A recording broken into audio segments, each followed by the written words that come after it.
Welcome to WHITEBOARD Project Management Channel.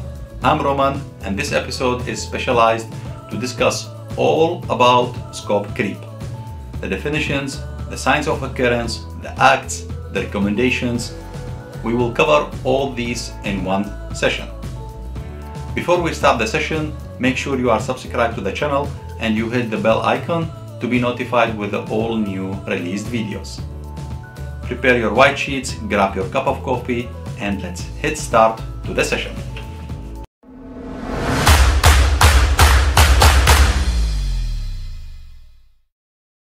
Welcome to the session. So let's start the screen and start the training. As we explained, so this training session is all about scope creep. Before we start with the training, let's first define what is scope creep. So scope creep. Scope creep is defined as adding features and functionality project scope without addressing the effects on time, cost, resources, or without customer approval. What does that mean? During your project execution, you already have assigned business case, contract with the client and sponsor, and you already know that you have a project to deliver. During your project delivery, you have a scope to deliver, you have a product, a service, or a result to deliver to your client. Now, the scope creep is occurred when you have a cleared scope to deliver, and during your execution of the project, the scope is changed. While the scope is changed, you are not addressing those changes, and then you will have some effects on the time, on the product or the service, on the cost, on the resources, and so on and so on.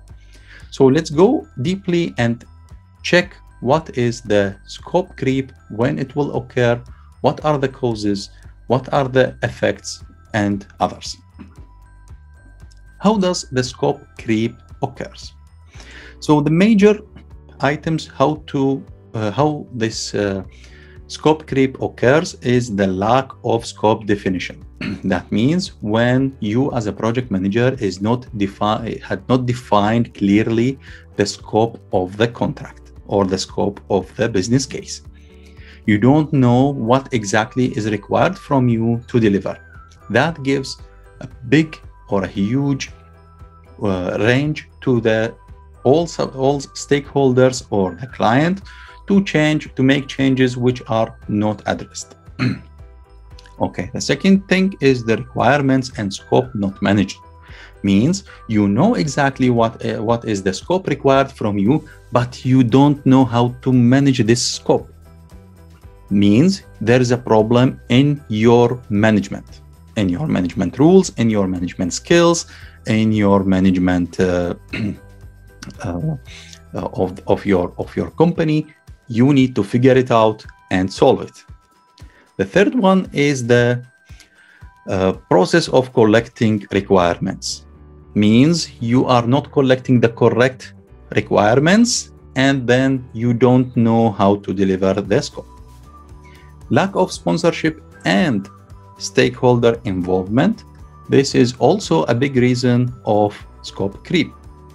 Because if the sponsorship and your stakeholders are not involved, then they don't know exactly the scope. They don't know the required exact scope, and then it goes that they made changes here and there, and you fell in the scope creep. Length of the project is another part where you have long period projects which could have a reason to scope creep. Okay, so let's go one by one, and first one is the lack of scope definition. The main causes are unclear initial scope, lack of detailed scope, and poor communication. What does this mean? Means that you have lack of scope definition. You haven't defined the scope properly from the very beginning of the project. You start your project without knowing what is exactly required from you as a scope to deliver your deliver your project. means you know what to deliver, but you don't know what is the exact scope. Poor communication means there is a poor communication between you and stakeholders, with the project stakeholders, with the sponsor, with the client, and others.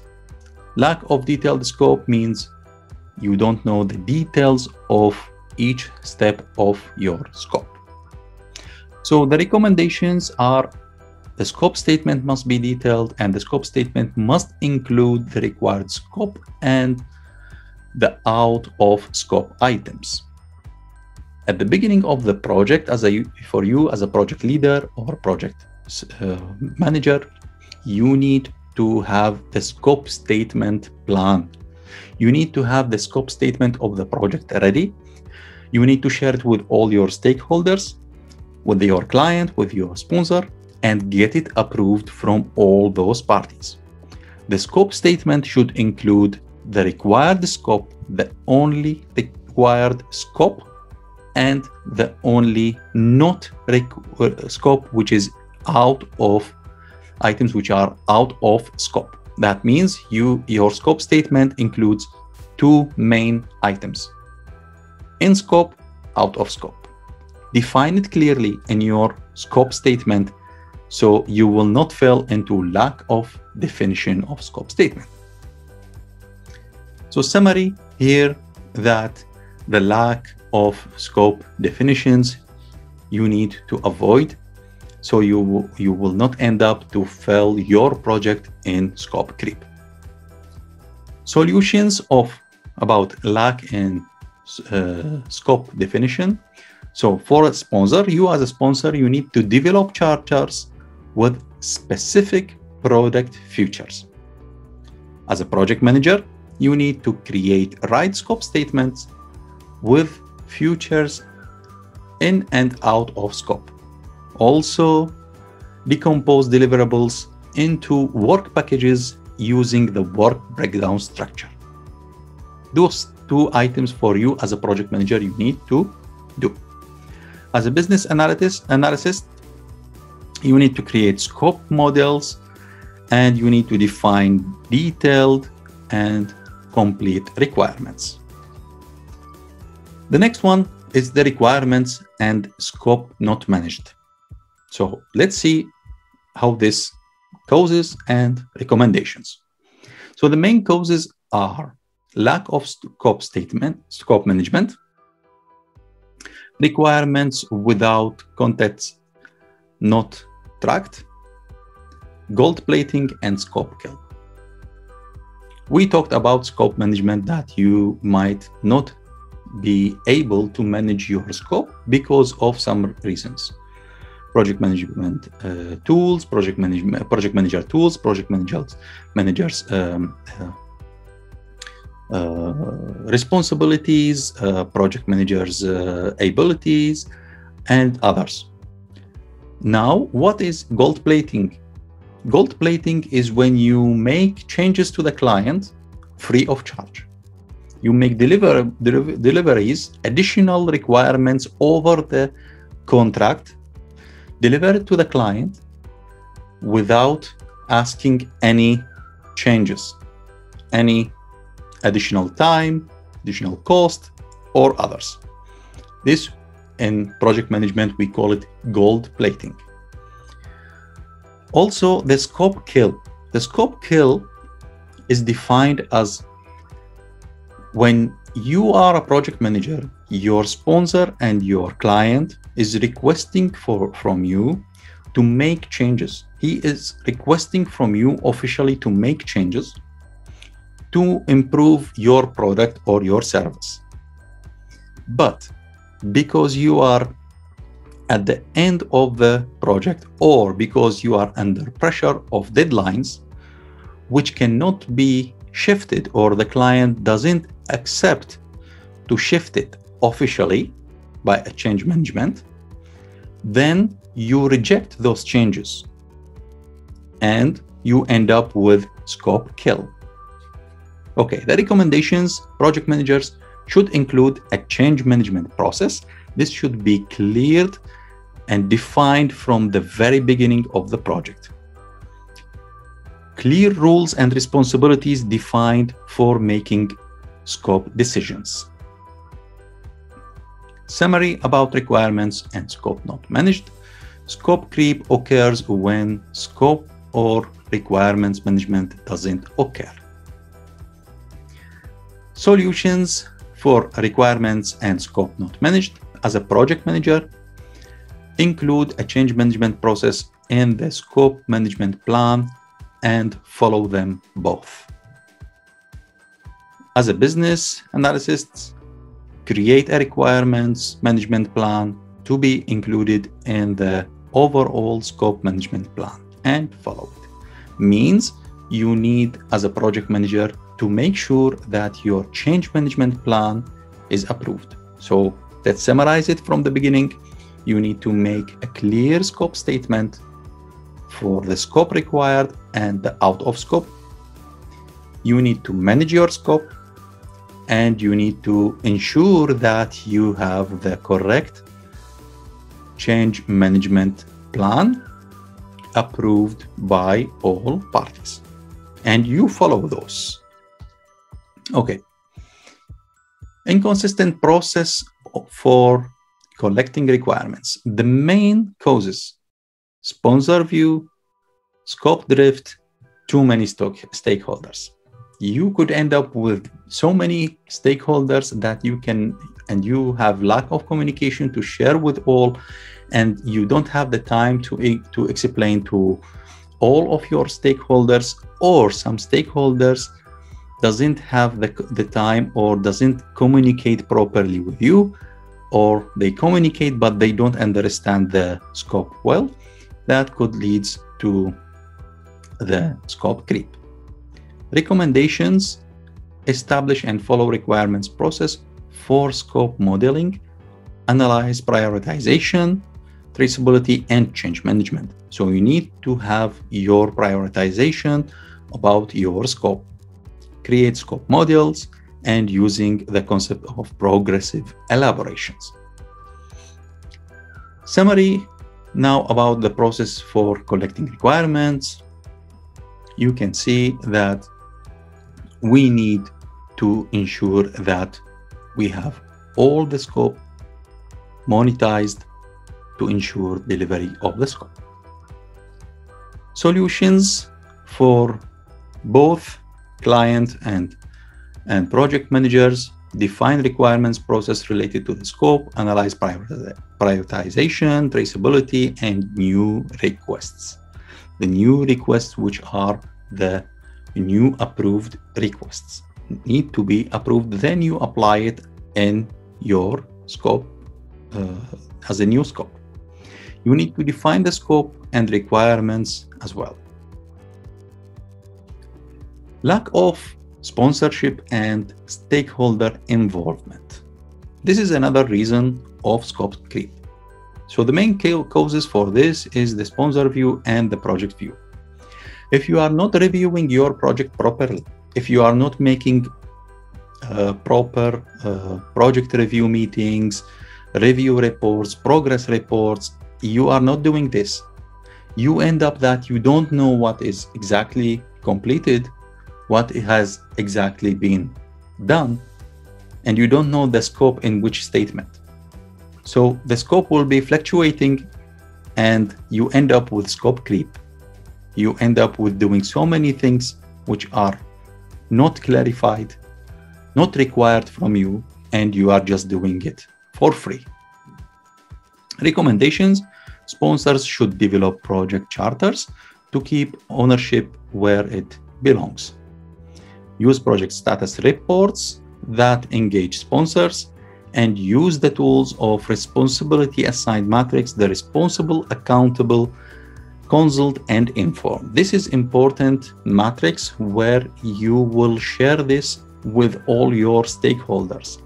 Everybody, everyone, every stakeholder will know exactly what is his responsibility, whether he is responsible for this scope or not, because the full scope statement is in the responsibility assigned matrix. And then there will be, if there is any additional scope required, they will come up with Okay, there is something not stated here in this scope statement or in this responsibility matrix. Let's open it. Let's discuss it. You don't end up with a scope creep, but you end up with change requests. So summary, lack of sponsorship and stakeholders involvement are two factors that top the list of why projects fail or are challenged. Be careful, scope creep could lead to project fail. This is a big highlight, a red highlight for you, that this could end up with project fail. For you as a project manager or a project leader or a project member, you need to ensure that the scope is clear all the way through your execution of the project until delivering of the project. And you need to avoid any scope creep. If there are any signs of scope creep, you have to raise your hand, inform everyone to raise this risk. Solutions for sponsors: develop charters for project managers, provide project status that engage sponsors. For both, you need to make the RACI to get communicate for approval. The other factor is the length of the project. Some projects are too big that will be or could be a nice environment to have a scope creep. When there is a long period project, there could be some waves through the project where you or any stakeholder involved could fall into the scope creep. So the sponsor view and the project view is important here, because those are the causes of scope creep in this type of projects. So educate sponsors to chunk projects into shorter sub-projects. The recommendations is to change the whole big project into small sub-projects or phases and focus on those sub-projects. Means you focus on small projects and you don't fail with scope creep. If you look for the whole big project as a one big project, not with small projects, you could end up with scope creep. Summary: longer projects don't directly cause the scope creep. It's not directly causing the scope creep. They open the door wider to it when the other components. Okay, so solutions as a sponsor: keep projects as short as possible and focused. If you have this project short as possible, then you are managing the project well, you have the full idea about the project. For you as a project manager, you need to decompose projects into smaller sub-projects. Even if the project is too big, you need to give the project or divide the project into small sub-projects.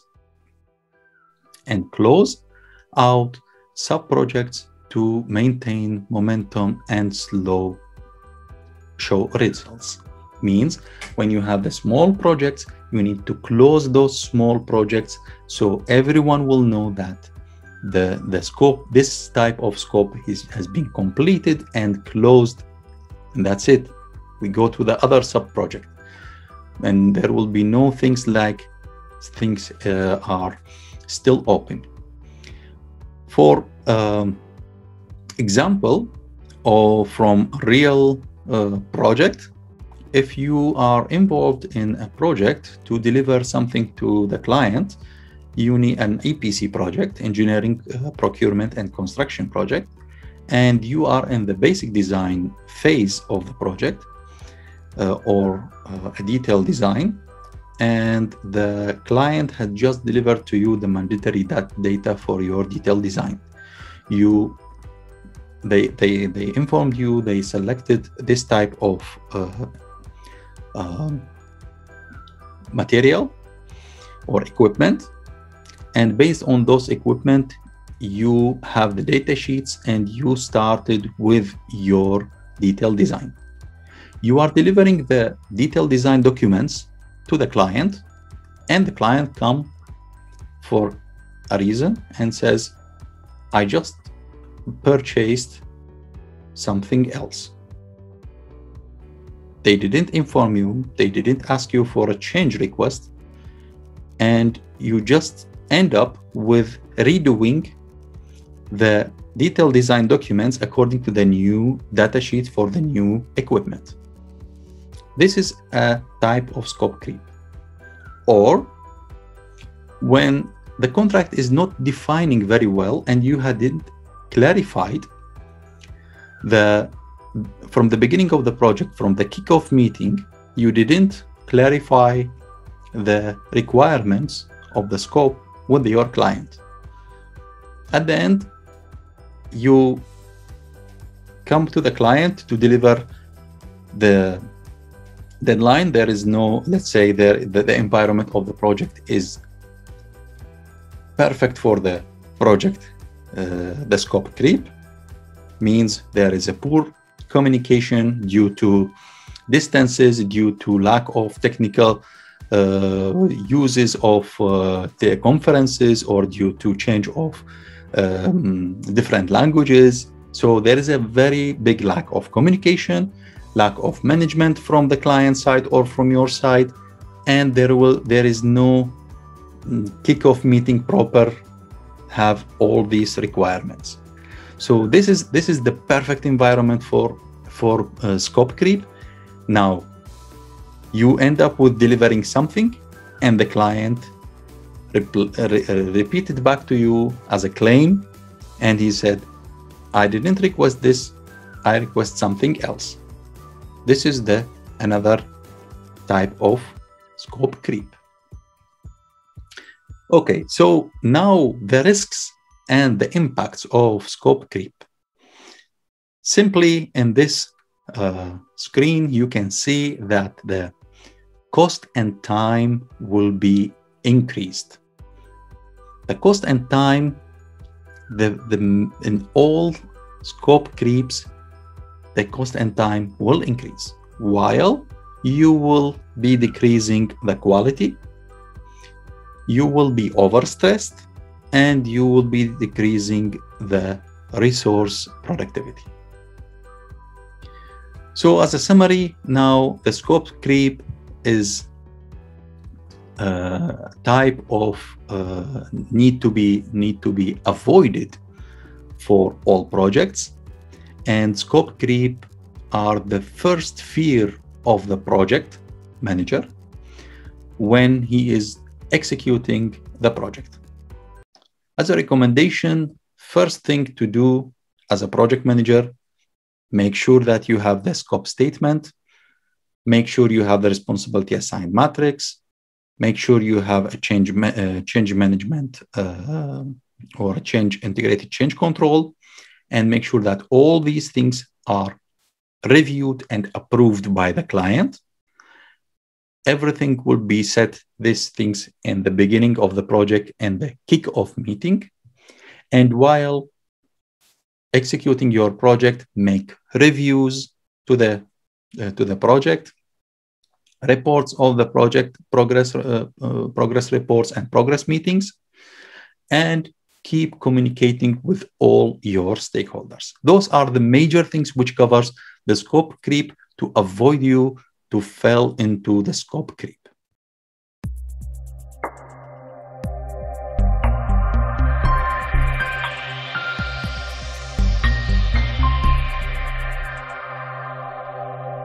We come now to the end of our presentation. Very short presentation.